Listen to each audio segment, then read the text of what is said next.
La tecnologia al servei d'una societat més justa, més plena. Aquest és el repte que avui ens proposa la Meius Ferrer, cap de comunicació de la Universitat de Girona, a la ciutat que ens espera. Les ciutats estan vivint un procés de transformació digital que amb la pandèmia s'ha accelerat. La tecnologia pot ajudar a fer dels llocs on vivim un espai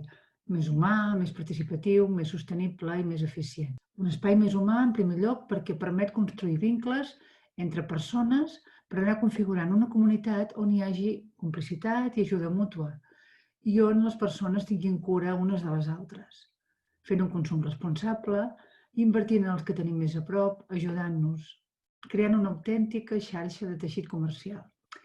i arribant fins a la personalització del comerç gràcies a la compra online, amb un servei més personalitzat i amb una presa de consciència col·lectiva que ajudi a la recuperació econòmica i a la igualtat d'oportunitats per als sectors més febles. En segon lloc,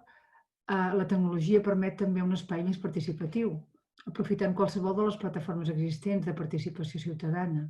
que d'una banda permeten més transparència i per l'altra permeten aportar idees de part dels ciutadans, cosa que permet configurar una ciutat més viva i també potencia una oferta cultural on interessaria que no només fóssim espectadors, sinó que també puguem aprofitar els mitjans digitals i les xarxes socials per fer aflorar el talent artístic que hi ha a les nostres ciutats. Finalment, també la tecnologia ens permet una ciutat més eficient i sostenible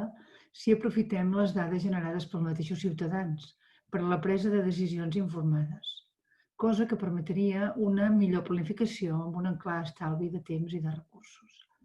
No voldria oblidar tampoc la importància de la formació en tot aquest procés de canvi. Tot això no serà possible sense un pla integral d'alfabetització digital de les persones que integren aquest teixit urbà. Si hagués de trobar un exemple de tot això, de procés de digitalització, jo destacaria el que han fet les biblioteques d'arreu del nostre país, que s'han reconvertit en centres de recursos digitals, un exemple d'equipament que ha sabut llegir els temps que venen.